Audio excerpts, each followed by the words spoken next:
I figured that it's just about the right time for me to come back on my channel to talk about some really important things out there.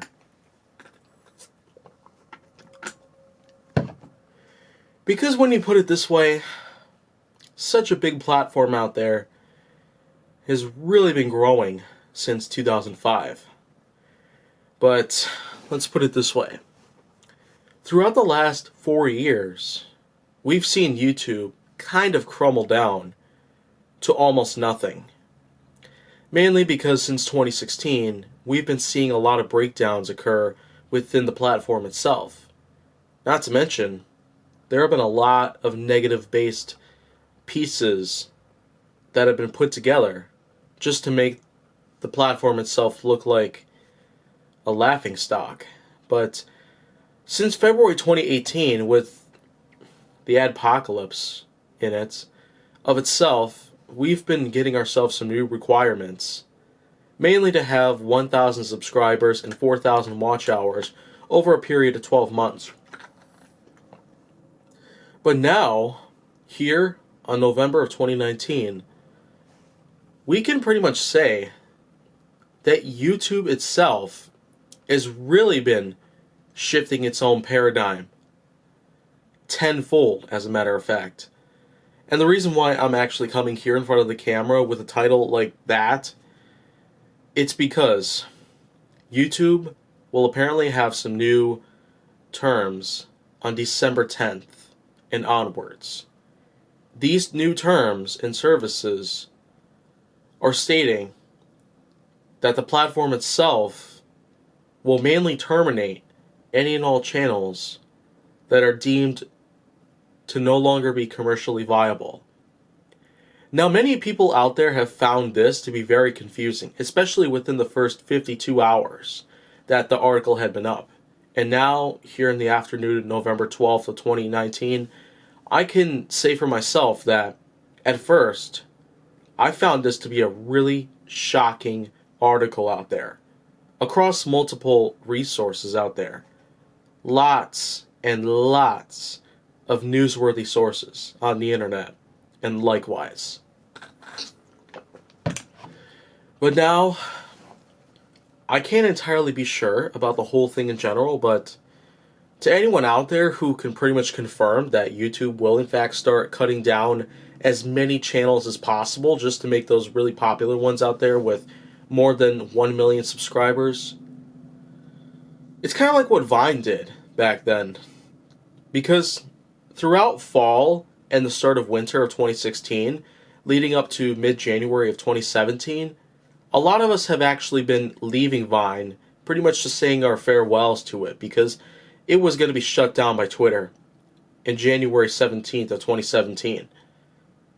And being that I myself have been a pretty big survivor throughout social media-based history out there, I stayed until the bitter end. The very bitter end. January 16th, 2017 was when I made my very last Vine. Pretty much just detailing that after January 2017, when a brand new app would rise up and an old app would fall, a new beginning would ensue. But now, we've been getting a lot of things going on. A lot of problems. While at the same time, we are getting some good things out there, but overall, it's not always the thing about it that makes us feel good about what we like to do, what we enjoy doing to begin with. But at this time, I can actually confirm that YouTube itself, it is messed up. Absolutely messed up. Now, there are people out there who have gone on record to pretty much clarify with YouTube-based employees that, of course, the article is simply stating that YouTube will, in fact, terminate accounts out there that don't appeal to advertisers out there of all sorts. If their content is basically, violation of copyright laws or community guidelines, then I can say that there's a really good chance that I might be in the clear. Because after December 10th, who knows what will happen? If YouTube does, in fact, start eliminating any and all channels out there that aren't really making enough money and the like, it would be a nightmare. A nightmare for all of us out there. We basically use YouTube as a really successful way to gain some good income. And as it turns out, many of the super popular YouTubers out there, like PewDiePie, KSI, The Pauls, Rotoshaw, and otherwise, they basically have tens of millions of subscribers each. Or less than that even, but it's still a huge amount of subscribers and a lot of viewership that follows within. But now, I mean, considering the fact that I've been a really hard worker out there, I've really been dedicated to build my channel as greatly as possible, but as it turns out, a lot of people's attention are not necessarily being diverted towards my direction. Instead, they're being more diverted towards the really popular ones out there. People tend to find the content of those who have enormous amounts of subscribers and views on their channels to really bring out the entertainment.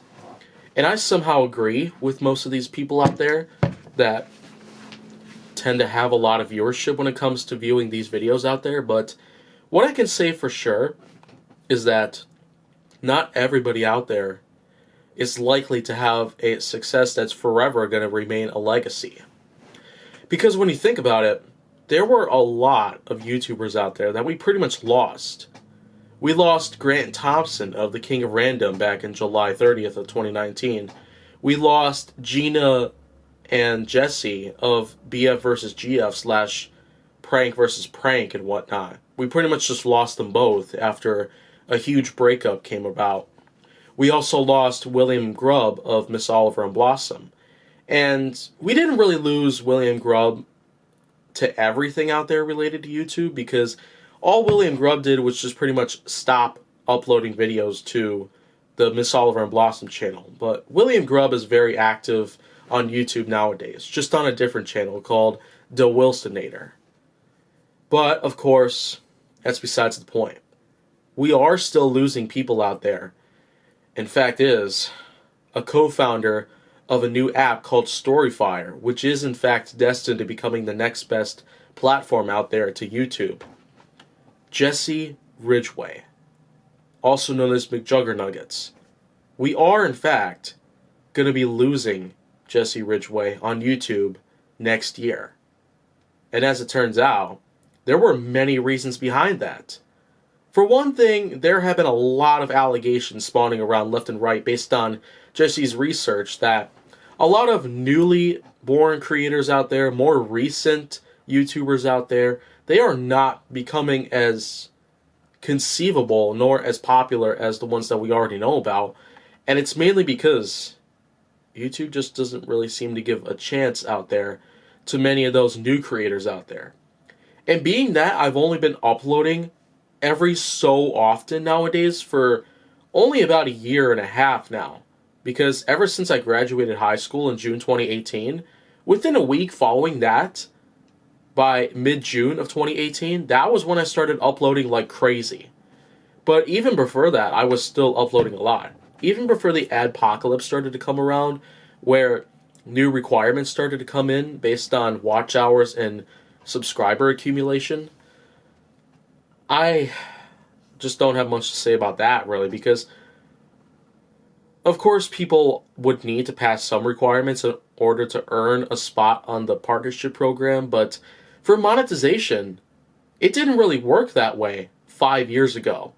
Because in the events that I had been uploading a lot of YouTube videos from like 2008 to 2013, I had gotten paid for some of these videos. About a nickel or a dime per video based on viewership and subscriber count that I was getting at the time. But, of course, subscriber count wasn't that big back then either. But the difference back then versus the difference today is that back then, I ended up getting paid up to 1 nickel or 1 dime per view for every YouTube video of mine that I had on my channel.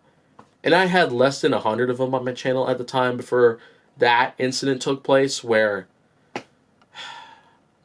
my parents my school counselors and administrators, not to mention the state police, they ended up coming in. They showed off a really nasty response to some of my content being very intimidating to most people out there. They wanted to assure that I was safe and that I was being fair with the, community guidelines and like. I mean, that ended up getting my channel shut down for about 5 years, but I was able to bring it back online thanks to my ingenuity and discovery about the internet functions. But aside from that part of my life, even before 2013, even before 2018, to say the least, I had gotten paid for many of my videos out there. A nickel or a dime per video. And if I did the math, then well, I guess the kind of revenue I was getting every month was comparable in a way to how much of a tip that a waiter can pick up every table that the waiter would go to. So I was making some okay income out there, but imagine how big my channel would have gotten today. If the new requirements hadn't set in, to be exact, then maybe, just maybe, I could have some pretty viable income out there. I could have several times the amount of income that I used to get, plus some more based on inflation rates that have come around over the last decade or so. But all of this that we've gotten over the last 7 years or so, because of YouTube's ever-evolving sort of functionality, we've really been seeing a lot of change span left and right. But now, how we look at YouTube today is way different than how we used to look at it. We looked at it being kind of a big hit out there, but it evolved into a huge community out there where people can connect with each other and just sort of co-create in a way. They could engage with each other, they can cooperate, and some people have even found a sense of hope within the community because there were lots of tips, there were lots of tricks, there were lots of life hacks, as they're called nowadays, that people were able to discover because of YouTube. There were lots of educational content. There was lots of things relating to history, science, zoology, anything at all that would really appeal to anyone like myself, really. I found a lot on YouTube that I could really learn about every day. And as a matter of fact, YouTube's practically become the best thing out there aside from having to go to an actual school. Now, I can't ultimately suggest that anyone who ever watches YouTube 24/7 use that as a substitute of getting yourself an education, like a diploma or a college degree, but you could try, but it ultimately wouldn't mean that you would legally receive a diploma or something like that just because of your intense knowledge of what you see on the screen. The way I see it, though, it just might become its own little school. Schools themselves are really cutting back because of the economy that we've been having lately. But YouTube itself just might be a great substitute. Not just for teachers, but for anyone out there who's wanting to learn stuff on their own without the need to go to school. My apologies. So now, I'm pretty much just going to go back to my point about YouTube's new terms and service policies that we're going to have on December 10th. So basically, I'm ultimately not positive about what we are going to expect to get when December 10th passes by, but after December 10th, maybe nothing will change at all. Maybe we won't have any channels that will be terminated, especially ones that we know about so well. Maybe we might not also have, to endure the loneliness that we'll get from all these people being taken off the platform that we know so well, and we're pretty much friends with some of them too. We might not also have to worry about our own monetization efforts getting taken away because our content just doesn't appeal to it very easily. But the most important thing that I tend to find out about this whole thing in general is that I would not want to lose another job. No. I've resigned from some jobs in my life. I have gotten fired from a couple of them. But the most important thing is that out of all jobs that I've gotten over the course of my whole life, YouTube has been something that I truly look up to every day. I spend so much time on YouTube, it's like crazy, really. It just might be the reason I might even get into some sort of persistent vegetative state, but that's probably in a good way. Simply because of the content that we usually get nowadays, it does appeal to all audiences. And as a matter of fact, pretty much just going on to a different subject here temporarily, is that YouTube is now requiring everybody to legally prove that their content can appeal towards all audiences, mainly towards younger children. And as a matter of fact, I have definitely put up markers saying that plenty of my videos can, in fact, appeal towards younger children. Basically, of all sorts, there have been episodes in Gaming with Kaiji Force Neo and episodes of Hot Wheels Hilarity, Nerf Secrets Revealed, as well as Honest Jane Nowak, as a matter of fact, that they do appeal to younger audiences. Now, I probably have yet to prove that part because I might need to bring in an actual 7-year-old, 10-year-old, 12-year-old, anyone who's below 13 to pretty much just watch the videos and tell me what they think about it and what their parents would think about it. I don't know. It might be some sort of social experiment I'll pull off. Probably not on my channel, but like outside of my channel, just to figure out exactly if my videos are ever, in fact, going to appeal to audiences of all sorts. Now, the way I see it, though, is that as long as I keep myself going here with the way I do the whole thing itself, I suppose I can do pretty darn well here on YouTube. The only problem is that these new requirements, 1,000 subscribers and 4,000 watch hours over a period of 12 months. I just need to keep working on that so I'd be able to continue gaining both of these requirements so I can continue building them up, and then when I earn them, I'm part of the partnership program and monetization can be enabled again. I'll be able to get paid for my videos once again, except this time I've got way more videos to use. So my potential to earning a large profit off my own channel is going to be dramatically increased by 500%, 600 even. Well, pretty much just going back to what I was last saying. So, after December 10th, I am not clear on what exactly should I expect.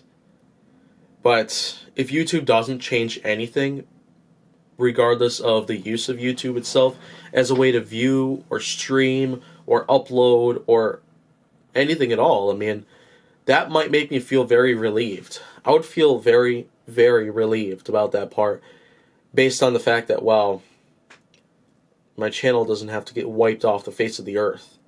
And that Kaiju Force Neo on YouTube would be no more.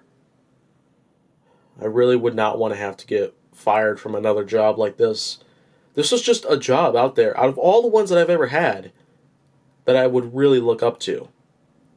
It could be a really successful one out there, but of course it takes time to get the kind of, paychecks that you would get every month, but regardless, I seem to find a lot of potential within.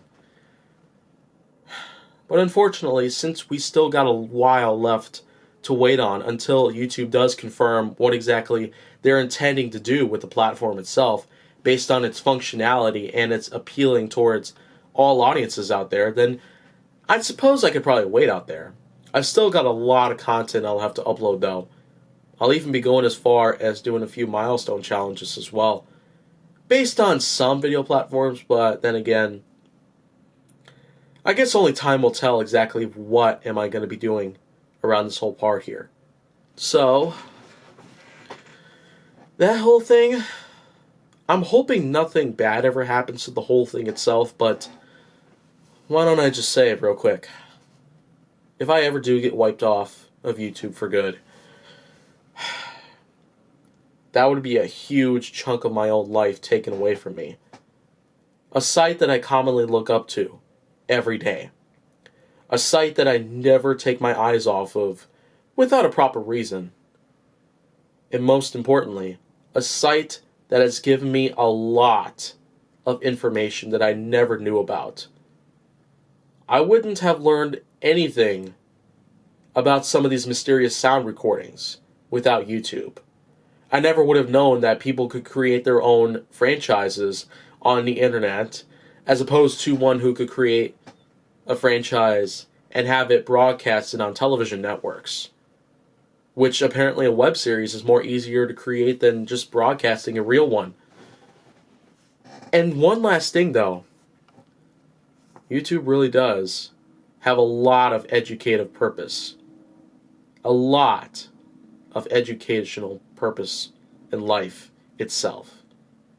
For everyone out there who ever wants to learn something new every day, just go to some channels out there like Vox, Great Big Story, or King of Random, or any other channel out there that pretty much talks about reality stories or whatnot, based on anything at all that you ever want to come across. If it's science, history, mathematics, linguistics, anything at all, I mean, I'm more than sure that anyone out there who has some sort of career or branch that they want to look into, they can always try to turn to YouTube as being a reliable source out there for information whatsoever. Unlike some publishers out there, some article publishers out there from some news networks online, they don't seem to be as reliable as we thought they were.